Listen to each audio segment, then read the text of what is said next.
बोलिए श्री प्राणनाथ प्यारे की जय। बोलिए श्री सद्गुरु महाराज की जय। आज का टॉपिक है सुंदर साथ जी की। इंद्रावती जी ने कहा है कि मैंने ये निध जो है वो कसनी करके ली है। ए निध लई मैं कसनी कर। तो वो कसनी कौन सी है सुंदर साथ जी, इस पे हम मंथन करते हैं। क्योंकि इंद्रावती जी की कसनी को हमने जितने अच्छे ढंग से समझ लिया, उतनी ही हम अपनी भी चाल को उस तरफ ले जाने की कोशिश कर सकते हैं। इंद्रावती जी के चाल को समझना बहुत ही जरूरी है, क्योंकि वही मुख्य केंद्र बिंदु है। तो उन्होंने कहा है मैंने ये कसनी करने लिया है। आज हम इस पे मंथन करेंगे कि ये कसनी उन्होंने क्या करी है। तो संगीता दीदी आप आइए।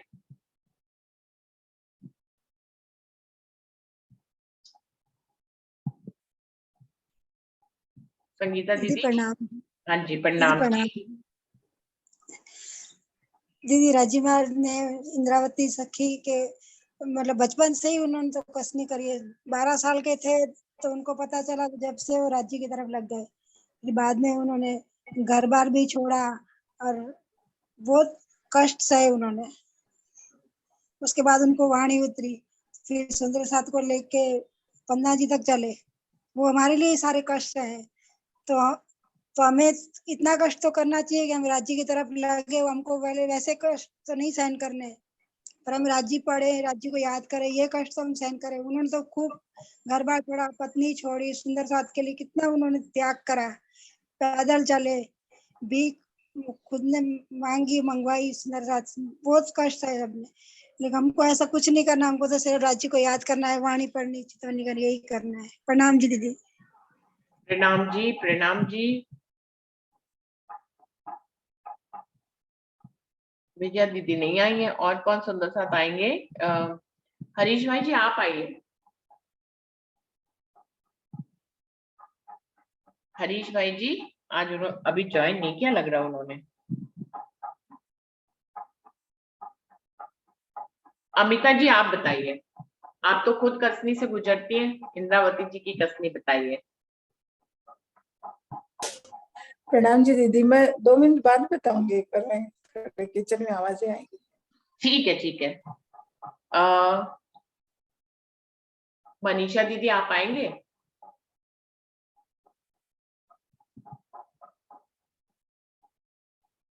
मनीषा दीदी। प्रणाम जी। प्रणाम जी दीदी। सभी सुंदर साथ जी को प्रणाम। प्रणाम जी, प्रणाम जी। आज का दीदी हाँ, मैं विषय सोच क्या ही था? रही थी कि आपने अभी तक कंडप्पी अपनी पहनी नहीं। आज शिवजी साहिब जी का वर्णन आ रहा था। आप अपना वो बांध लेती है ना, गोटा। अब स्कूल शुरू हो गए ना दीदी, तो साथ साथ चल रहा है दोनों। ये अच्छा, बैठक छोड़ी भी जाती है लेकिन जब आप नाम पुकारती हो तो फिर रुका नहीं जाता। आपको तो बोलना ही रहता है। आप तो इतना अच्छा बोलती हैं, इसलिए आपको तो आना ही चाहिए रोज ही। बताइए मनीषा जी। दीदी टॉपिक क्या था? इंद्रावती जी ने कहा है कि मैंने ये निध कसनी करके ली है।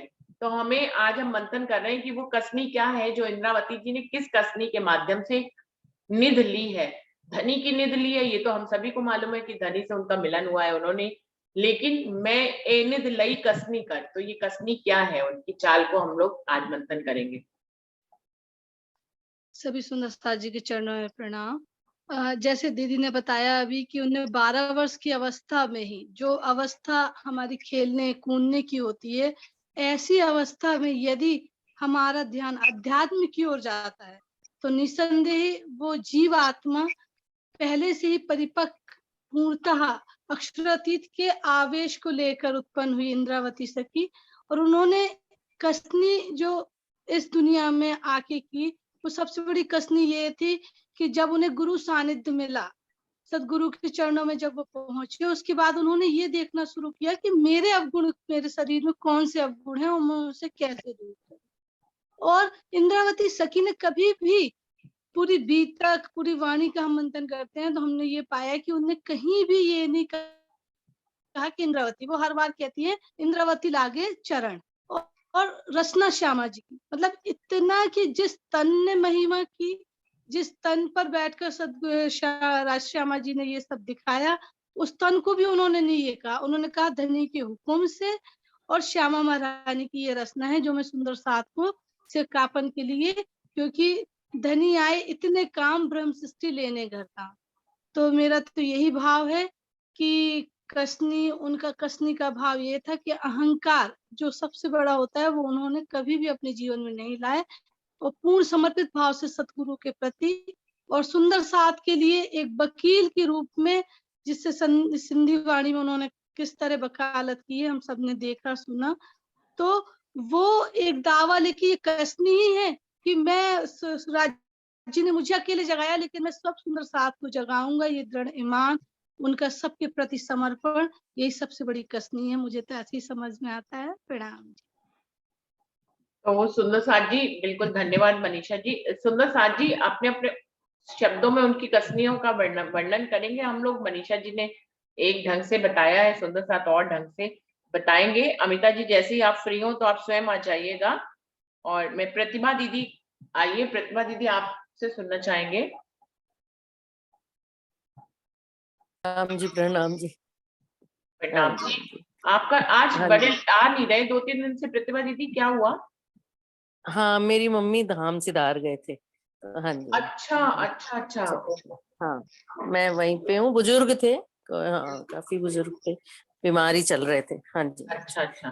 तो हाँ जी, एक दिन इंदु का सुना था मैंने। हाँ जी, कसनी के बारे में प्रकरण चल रहा है, क्वेश्चन चल रहा है ना, कसनी के, है ना। हाँ जी। मेरे ख्याल आजकल के जो मनीषा दीदी बोल रही हैं कि भी कसनी का तो अपनी इंद्रियों को अपनी सही ढंग पे लगाना, अपने विचारों को सही सोच में लगाना, और समर्पण और ईमान विश्वास, शायद इसी स्टाइल की कसनी, और राज्य के चरणों में लगते रहना, संसार से सुखता हटाकर अपना ध्यान राज्य के चरणों में, इसी भाव को मैं शायद कसनी के रूप में लेती हूँ। हाँ जी, अपनी मतलब सही तरीका, तौर तरीके को अपनाना। ये दीदी ये तो हमारी कसनी हो गई। आज का जो मंथन चल रहा है ना, वो इंद्रावती के ऊपर चल रहा है कि इंद्रावती ने कहा है कि मैं एनिद लई कसनी कर। तो इंद्रावती जी ने कौन सी कसनी कर कर धनी को प्राप्त किया है?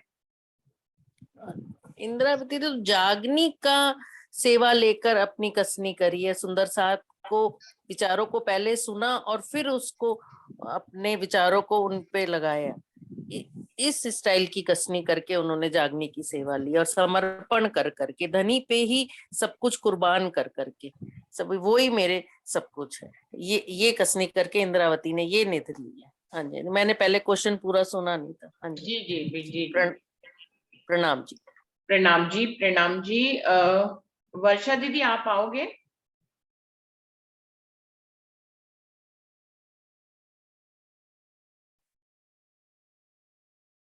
वर्षा दीदी आप तक मेरी आवाज पहुंच रही है? प्रणाम जी से भी सुंदर साथ जी। इसमें तो मतलब मेरे समझ में ये आता है कि जैसा चलना शुरू करते हैं उससे हमें जो भी रुकावटें आती हैं हम उनको फेस करते हुए, उनको ना मतलब उनको इग्नोर करते हुए जब हम आगे बढ़ते हैं तो वो भी एक तरह से कसनी ही कही जाती है। जैसी कसनी इंद्रावती जी ने की ऐसी तो मैं नहीं समझती कि मैं तो नहीं कर सकती, और शायद कोई सुंदर साथ उस स्थिति पे खरा भी नहीं उतर सकता, क्योंकि इंद्रावती सखी जी ने तो बहुत ज्यादा कसनी की है। वे तो जैसे रास्ते में भी जाती थी और कोई उनका जान पहचान वाला मिल जाता था तो वे उस गली से रास्ता ही बदल देते थे, दूसरी गली से जाते थे भी, ताकि ये मेरा टाइम ना वेस्ट करे, और वे राज्य के विचारों में ही खोए रहते थे हर वक्त। और उन्होंने वैसे कसनी भी की कि भाई विरह किया उन्होंने राज्य के लिए, उन्होंने संसार के सुखों को पाने के लिए विरह नहीं किया। तो जो विरह है राज्य के को पाने के लिए जो सच्ची तड़प है वो भी कसनी का ही मतलब एक रूप है, और वो कसनी ही है उनकी। और उन्होंने तो मतलब अपने सारे गुण अंग इंद्रियों को संसार की तरफ से मोड़ के राज्य की तरफ लगाया, उनको सबको फटकारा अपने गुण अंग इंद्रियों को, और सांस तक भी मतलब राज्य के विरह। तो तब उन्हें कसनी करके ये सब की कसनी ही है कि उन्होंने अपने शरीर को धिकारा और राज्य की राह पे चलने के लिए उन्होंने राज्य को से मिलन दिए, सारे सुखों को छोड़ दिया, अपनी पत्नी को छोड़ा, सब घर बार को छोड़ा, अपने जो उनकी वजारत की पोस्ट थी उसको भी छोड़ा। तो ये सब राज्य की राह में चलने के लिए उनकी कसनी ही है। प्रणाम जी दीदी। प्रणाम जी। तो वर्षा जी ने काफी पॉइंट्स गिनाए उनकी कसनी के। कोई और सुंदर साथ आएंगे? अपने आप से आए।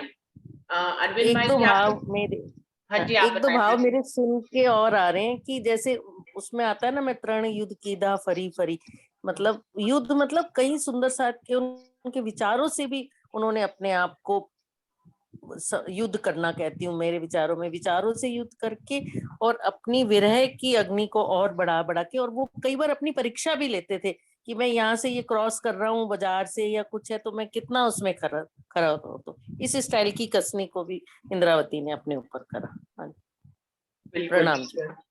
प्रणाम जी। अरविंद भाई जी, आप आएंगे?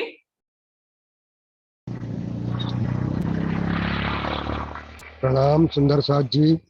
प्रणाम जी।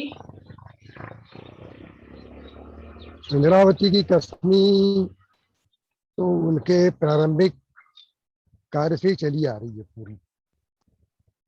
जब उन्होंने सदगुरु देवचंद जी के चरण में गए, उसके बाद से उनकी कस्मी का मतलब यह है कि उनके साथ किसी ने भी कैसा भी व्यवहार किया हो, वो उसका बुरा नहीं मानते थे, और अपनी जो चाल है परमात्मा प्राप्ति की, उस चाल पे हमेशा वो चलते रहे।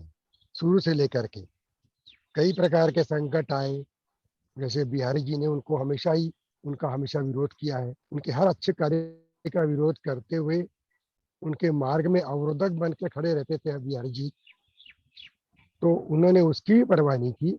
मैंने मतलब बुरा नहीं माना उन्हें अपना, और अपनी कसमी जो है कि मुझे परब्रह्म परमात्मा की प्राप्ति हो, और मुझे प्राप्त हो तो मैं सबको परब्रह्म परमात्मा को प्राप्त करने का उपाय बताऊं। और इस प्रकार से जागनी अभियान तो उनके मन में बचपन से ही चला आ रहा था। उन्होंने किसी बात का बुरा नहीं माना। उसके बाद जब सदगुरु महाराज जी ने उनको अरब यात्रा खेताबाई के यहाँ भेजा धन संपत्ति लाने, वहां भी उनको विरोध का सामना करना पड़ा, लेकिन वो बिना अपनी मन को बेचैन किए हुए अपने कार्य में केवल परमात्मा से प्रार्थना करते थे कि हे राज जी, हे परमात्मा, मुझे इन कार्य में सफलता देने का प्रयास आप करिए, मुझे सफलता प्रदान कीजिए, मैं तो अपने कार्य में आगे बढ़ता रहूं। इस प्रकार से जब वो वहां से खेताबाई के यहाँ से आते हैं, तो फिर बिहारी जी ने उनके विरोध का वातावरण तैयार किया, और उनकी वो खेताबाई की एक बड़ी भाभी थी, उन्होंने भी उनके खिलाफ शिकायत करके धन संपत्ति हड़पने का आरोप लगा करके फिर उन्हें कारागार में डाल दिया। ऐसा सीरियल में आता है कि जब उनको कारागार में डाला और बाद में जो आरोप निराधार हुए तो वो छोड़ा गया, तो उनको पूछा गया कि आपने ये नहीं पूछा कि आपको क्यों छोड़ा जा रहा है, तो उन्होंने जवाब दिया कि मैंने तो ये भी नहीं पूछा था कि मुझे कारागार में क्यों डाला जा रहा है, फिर छोड़ने का कारण का सवाल ही उठता नहीं। इस प्रकार से उनका जो कसनी थी कि किसी की बात का मुझे बुरा नहीं मानना है, मुझे तो अपने कार्य में आगे बढ़ने जा रहा है। और उसके बाद फिर वो धनी जी का भंडारा करने के लिए गुरु महाराज का भंडारा करने का सोचा उन्होंने। सारे सुंदर साथ को किस प्रकार से मैं प्रेम दूं, तो सुंदर साथ तो सांसारिक सुख दुखों की उपलब्धि को ही मानते थे पहले। उस समय से बिहारी जी को गुरु बना करके और धनी के स्थान पर बिठा करके और सारे सुंदर साथ को सांसारिक वस्तुओं को लाभ देने के हिसाब से भी वो उनको आनंद देना चाहते थे। उसमें भी उनको असफलता आई और किसी ने शिकायत करके उन्हें फिर से हफ्ता की जेल में नजरबंद करवा दिया गया। उस समय भी विरह के कारण उनके मुंह से जो बातें निकली, लेकिन उन्होंने किसी का बुरा नहीं माना, न लाल भाई का माना न बिहारी जी का माना। वो अपने कार्य में आगे बढ़ते रहे। परब्रह्म परमात्मा की पूजा उपासना, उनका ध्यान, बस यही उनका कर्तव्य था। इस प्रकार से कसनी करते करते आगे चल करके, जैसा कि सुंदर साहब बता ही रहे हैं कि उन्होंने अपने शरीर का जो अन्न लेना रहता है वो भी कम कर दिया।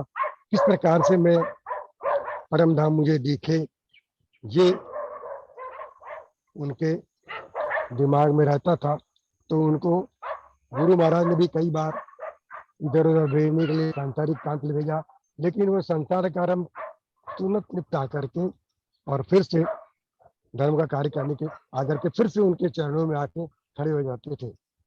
और जब गुरु जी ने उनको देखा नहीं, उनसे बात तक नहीं किया, उसके बाद भी उनका मन जो है विचलित न हो करके वो धर्म कार्य जो जागने का कार्य है वो पूरा करते रहे, आगे बढ़ करके किसी प्रकार की चिंता नहीं की। इसी प्रकार से उनकी पन्ना यात्रा तक के पूरे जो सुंदर साथ मिले, कई बार उनका विरोध हुआ, जैसे मुगल शासन का विरोध हुआ, सब प्रकार की कष्ट सहते हुए पूरी जिंदगी उन्होंने कसनी किया है और पन्ना में आके बैठे। और उन्होंने जब उनको ब्रह्म ज्ञान मिला तो कहते हैं जो निधि पाई, तो कसने के बाद ही उनको ये निधि प्राप्त हुई कि उनका परम धाम से संपर्क पूरी तरह से हो गया और वो अपने आप को परम धाम में देखने लग गए। और परम धाम में देख करके परम धाम की अष्टप्रहर की लीलाओं का वर्णन पन्ना जी में उन्होंने अपने अंतिम समय 11 साल का जो पीरियड हुआ उस पीरियड में अष्टप्रहर उन्होंने वर्णन करके सारे सुंदर साथ को उसके बाद भी सुख दिया। कहने की बात यह है कि उनके साथ 5000 सुंदर साथ थे, जिससे 500 ब्रह्म सृष्टि, 1500 ईश्वरी सृष्टि और 3000 जीव सृष्टि थी। यानी वो सबको साथ लेके चलते थे। तो तीनों का जो आचरण है, उन सब के आचरण में कभी उनको अगर कोई किसी प्रकार का कष्ट हुआ भी होगा तो उन्होंने कष्ट न मान करके उसको मेरे सुंदर साथ, वो सबको सुंदर साथ कहते थे, चाहे कोई भी हो। जो उनके साथ मिला वो सुंदर साथ कहलाया। इस प्रकार से कसनी करके जो निधि प्राप्त किया, तो यहाँ पर निधि का मतलब ये है कि परम धाम उनको दिखने लग गया, अपने आप को परम धाम में प्राप्त मानने लग गए वो। और परम धाम के सारे सुख ऐश्वर्य का आनंद जो उन्होंने अपनी वाणी में परिक्रमा सागर श्रृंगार में उनके मुख से निकला, वो सब हम सब के लिए जो निधि उन्होंने दी दी है, तो आज हम उसका आनंद प्राप्त कर रहे हैं। ये भी उन्होंने सबके लिए किया। और उन्हें चौपाई में भी कहा है कि जो कोई देत का साला तुमको, तुम भला चाहिए तिन, शरद धाम की न भूलो, सूरत पीछे प्याओ जिन। मतलब जो तुम्हारे ताना मारता है, जो तुम्हारा बुरा चाहता है, उसका भी तुम भला मानो, भला चाहो। क्योंकि भला चाहना है आपको, भला करना तो दूर की बात है, लेकिन अपना भला चाहने से ही अगर किसी का भला हो जाता है, हो न हो, लेकिन तुम्हारे मन में तुम्हारे जो विचार हैं वो स्वस्थ परिचय देते हैं अपना। और हम अपना भला तो खुद करते ही हैं, किसी का भला चाहने से हमारा भला बनता है। यही उनकी कसनी है, यही उनको निधि प्राप्त हुई है। और मेरे हिसाब से आज वही इंद्रावती सखी हम सब सुंदर साथ के भीतर बैठ गई है और उनसे हर प्रकार की कसनी करवा रही है।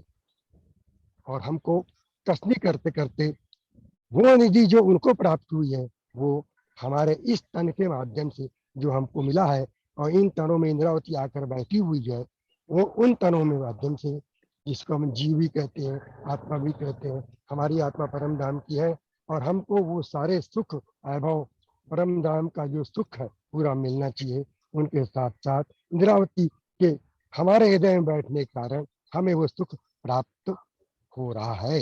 यही इस कहने का मतलब ये है कि कसनी के बाद उनका इंद्रावती जो जो निधि प्राप्त हुई, वो निधि हम सबको आज भी प्राप्त हो रही है। और कल भी जो सुंदर साथ ईमान लाएंगे, श्री महामती कहे ईमान शक शुक्र गरीबी सबर, इन भी रोए दोस्ती धनी की, प्यार कर सके तो कर। तो निधि माने हमारा धनी से प्यार हो गया है, हमको प्यार की पहचान हो गई है। धनी और हमारे में अब कोई अंतर नहीं आया। तभी हम लोग अर्जी में गाते हैं कि 100 आड़ी अंतर टाल के दूल्हा बीजो कंठ लगाए जी। कंठ से कंठ लगाए माने धनी धनी से मिलने का प्रयत्न कर रहे हैं। यही सब निधि है। मेरा तो यही विचार है। सुंदर साथ जी, सबको चरणों में प्रणाम।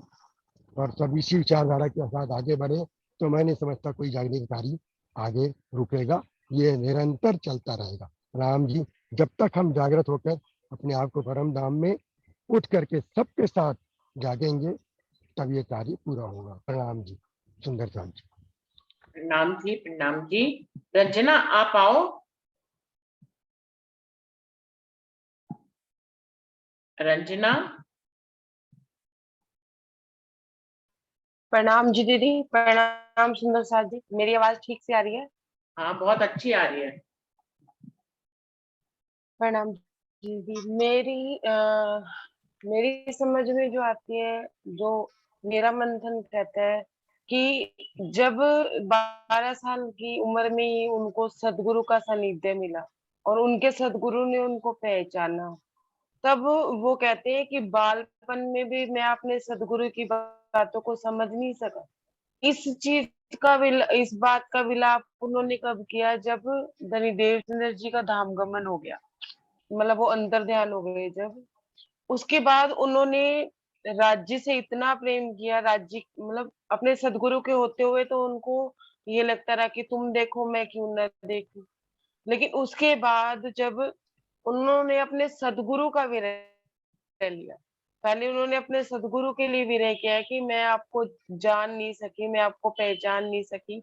और उसके बाद जब उन्होंने राज्य से प्रेम किया, मुझे जहां तक लगता है कि जब उन्होंने राज्य से प्रेम किया तो उनके सारे विकार, तो अपने विकारों से तो वो वैसे भी भरी हुई नहीं थी, लेकिन जो भी उनकी गुणंग इंद्रियां थी वो अपने आप ही राज्य प्रेम में मूर्ति चली गई। फिर उन्होंने राज्य के लिए विरह किया, राज्य के लिए तड़प हुई उनको। उसके बाद वाणी अवतरित हुई। और जैसे अब आज पे अपने घटित करें तो आज हमारे पास वाणी है, बीतक है, सब कुछ है, लेकिन आज भी वो तड़प हम सुंदर साथ में नहीं होती जो तड़प इंद्रावती सखी ने राज्य के लिए ली। उन्होंने सिर्फ राज्य प्रेम किया। राज्य प्रेम में उन्हें ना तो कोई किसी का बुरा लग रहा है, ना उनकी इंद्रियां उधर उधर जा रही हैं, जिसमें उन्होंने राज्य को सर्वोपरि मान के अपने परिवार को, अपने समाज को त्याग दिया, सिर्फ सुंदर साथ के बीच में रहे। उनका इतना बड़ा परिवार होते हुए भी वो उन्होंने परिवार की तरफ पलट के नहीं देखा। मेरे को यही समझ आता है दीदी, हमें राज्य मतलब अगर हमें कसनी करनी है तो हमें राज्य से प्रेम करना है। हम जब किसी के प्रेम में होते हैं ना, एक प्रेमिका जब अपने प्रेमी के प्रेम में होती है तो वो अपना घर परिवार छोड़ के भी भाग जाती है, उसे समाज की भी परवाह नहीं होती है, ना उसे किसी बात का बुरा लगता है, किसी के ताने का बुरा लगता है कि हाँ तू भाग गई है, ये है, मतलब उसे किसी बात से कोई मतलब ही नहीं है, उसके लिए अपना प्रेम ही सर्वोपरि है। ऐसे ही जो इंद्रावती जी ने कसनी की, उन्होंने राज्य को ही सर्वोपरि माना। अगर दुख लिया कि तो आप नहीं दिख रहे, दुख लिया कि आप मुझसे मिल क्यों नहीं रहे, सद्गुरु रूप में आप आए और मैंने आपको पहचाना नहीं। मुझे यही समझ आता है दीदी कि उन्होंने राज्य प्रेम का विरह लिया। प्रणाम जी दीदी। प्रणाम जी, प्रणाम जी। पारस भाई आप कुछ बताएंगे?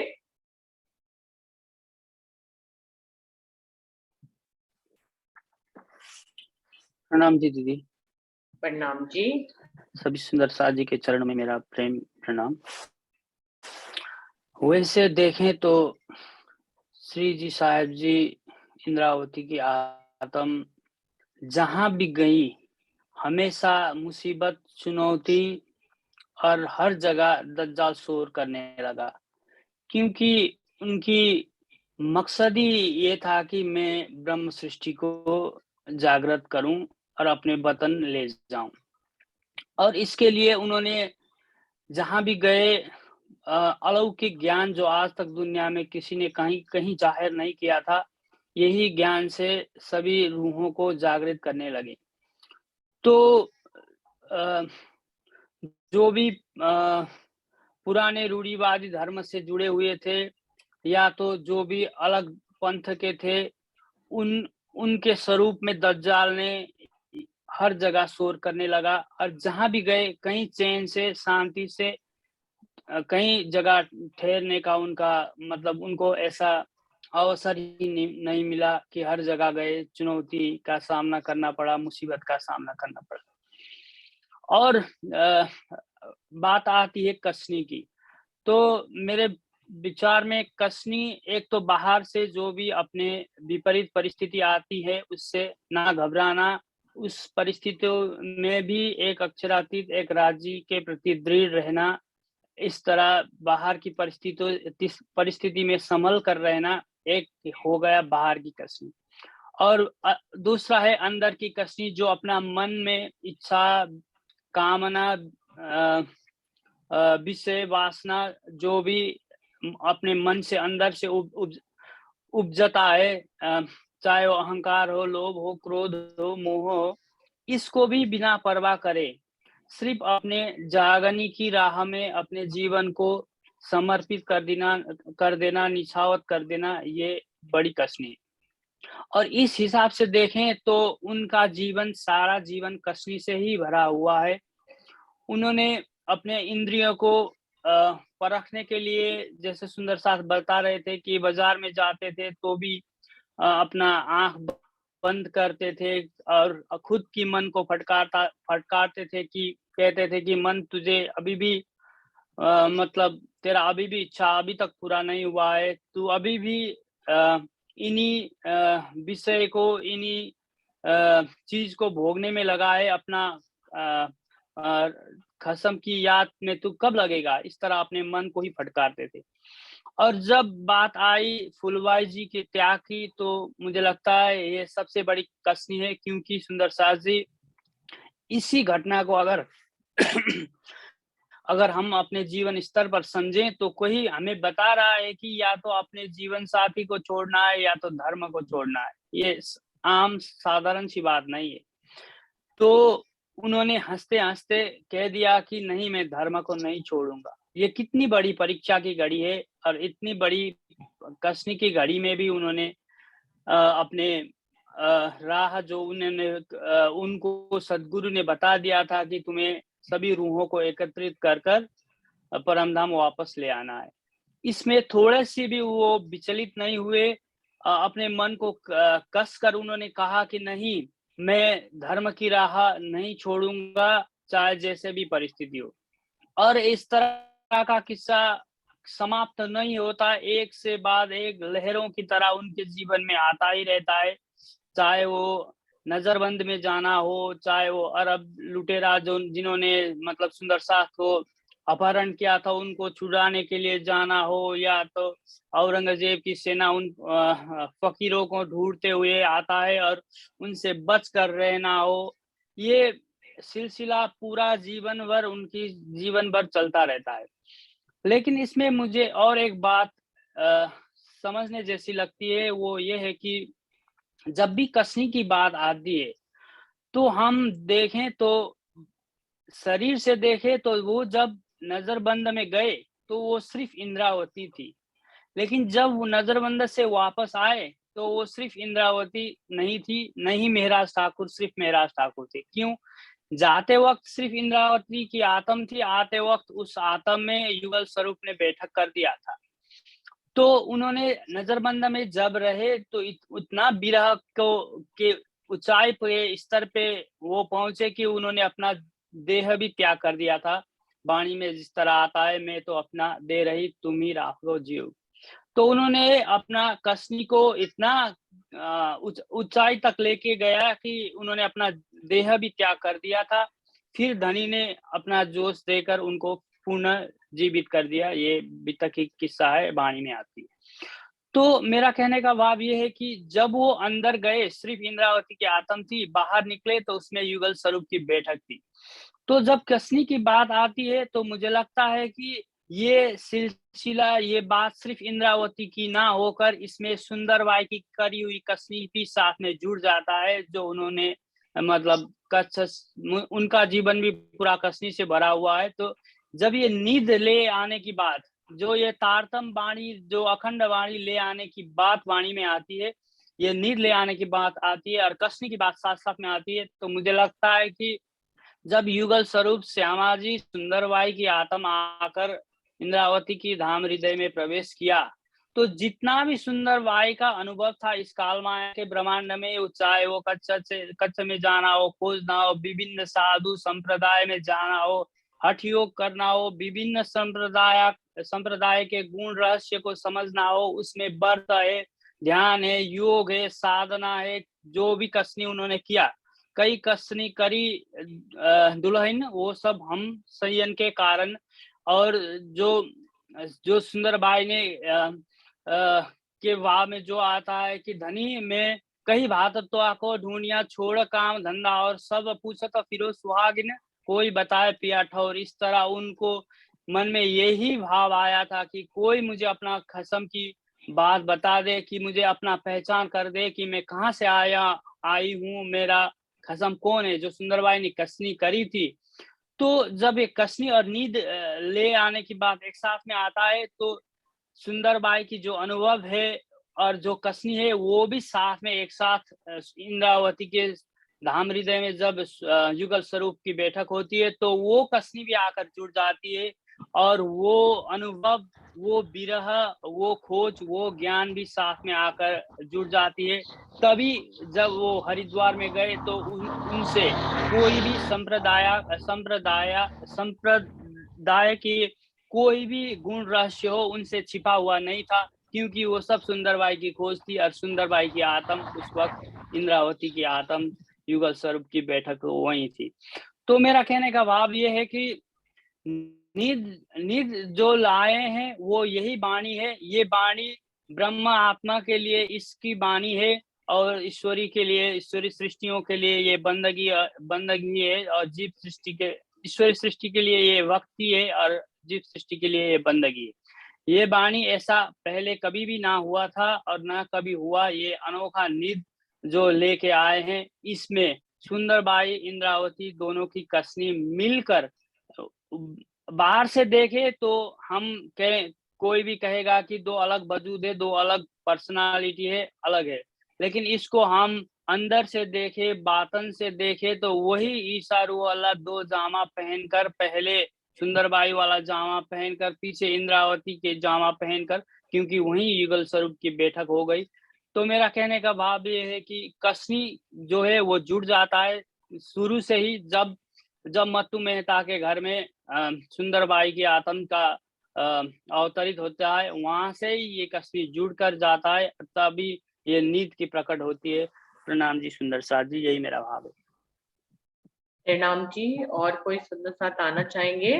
इंद्रावती जी की कसनी के ऊपर मंथन हो रहा है कि इंद्रावती जी ने ये निध कसनी करके पाई है। डॉली दीदी आप कुछ बताएं इसके ऊपर, इसलिए आपको बुला रही हूँ। आपको कल के लिए टालो तो फिर दूसरे दिन कई बार आप आते नहीं हो, तो आप जब ज्वाइन हो तो आप... नहीं, प्रणाम जी। सबसे पहले तो मैं क्षमा चाहती हूँ कि मैं कई बार स्किप कर देती हूँ इतनी अच्छी बैठक तो, लेकिन मैं कहना प्रश्न वैसे एक बार आप रिपीट करिए जरा। इंद्रावती दीदी टॉपिक ये है कि इंद्रावती जी ने कहा है कि मैंने ये निध जो है वो कसनी करके पाई है।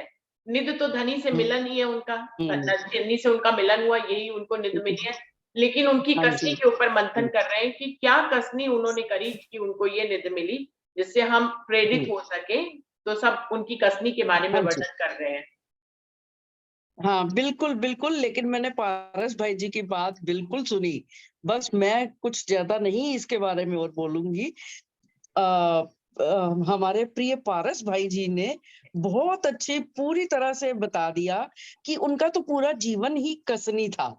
हमारे दोनों हाथी सतगुरु श्री श्यामा जी देवचंद जी, क्योंकि उन्होंने चौपाई भी बताई, कई कसौटी करी दुल्हन सो भी वास्ते हम सब संयन। तो हम सब के वास्ते तो उन्होंने, उनका तो पूरा जीवन ही कसनीमय था, सतगुरु देवचंद्र जी का भी और इंद्रावती जी का भी, जबकि वो दोनों मूल स्वरूप के रूप में प्रकट जाहिर हुए इस दुनिया में। यानी देवचंद्र जी के अंदर भी स्वयं राजीव महाराज साक्षात विराजमान थे, तो वो राजश्यामा जी का स्वरूप थे, और दोनों वो जो है इंद्रावती जी के हृदय में साक्षात राजीव महाराज विराजमान हो गए। कैसे हुए ये तो हम सब जानते ही हैं कि उन्होंने बिन कसनी के नहीं पाया। लेकिन हम सब सुंदर साथ इतने सौभाग्यशाली हैं कि हमारे दोनों हाथियों ने हमारे सामने एक आसान मार्ग कहा जाए तो ला करके प्रस्तुत कर दिया है कि कसनी, उन्होंने तो जो कसनी करी वैसी कसनी तो कोई हम कर ही नहीं सकते, क्योंकि ये संसार हमारे, क्योंकि इतना कठिन है ये संसार की वैसी कसनी करना कि उन्होंने तो शारीरिक भी कसनी करी, मानसिक भी करी, मतलब हर तरह से उनका जीवन कसनीमय था। ये पारस भाई के विचारों से भी हमें पता चला, और हम सब हर वर्ष बीतक में भी सुनते हैं कि किस तरह से क्या क्या कसनी उन्होंने करी। लेकिन हमारा अब कसनी, हम कैसे ये कसनी कर सकते हैं, अगर इस बात पे विचार करें तो हमारा जो राह उन्होंने प्रशस्त कर दिया है कि चितवन करें, राज्य के ध्यान के द्वारा उनका विरह, रंजना बहन ने भी कहा कि उन्होंने राज्य से प्रेम किया और प्रेम का विरह लिया। तो विरह का भाव जब तक हमारे हृदय में हम ले करके चितवन नहीं करते, तब तक धनी का दीदार बड़ा मुश्किल है। यही हमारे सामने कसौटी है कसनी की, कि हमें अब अलग अलग धर्मों में जाकर तो खोजना नहीं, जैसा सदगुरु श्री देवचंद जी ने किया। और उसके बाद इंद्रावती सखी ने भी हर धर्मों में जो छुपी हुई सखियां थी उनको जागृत भी किया।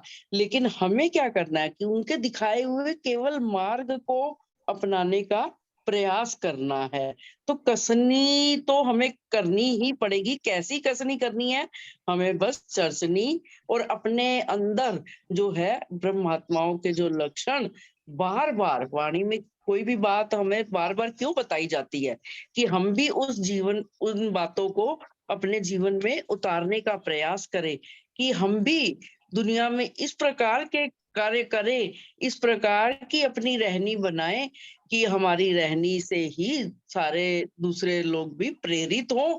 और क्योंकि जो है ना, कहते हैं साफ दिल सुहागनी कबू न दुखावे किन। कसनी करने के लिए आहार भी निर्मल, विचार भी निर्मल, सब तरह से शुद्धि की आवश्यकता होती है।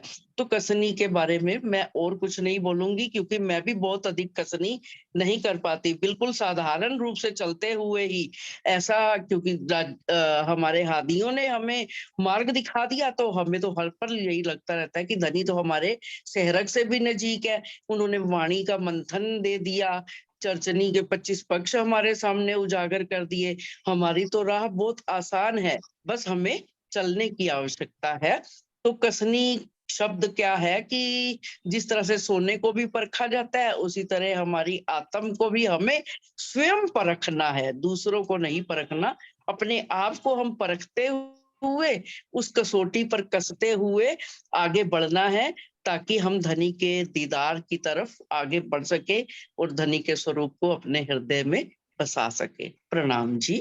प्रणाम जी, प्रणाम जी। डॉली दीदी ने भी बताया। तो सुंदर साथ जी, पूरी बीतक ही इंद्रावती जी की कसनी से ही का ही वर्णन है, देखा जाए तो पूरी बीतक जो हमारी चल रही है उनकी कसनी का ही वर्णन चल रहा है।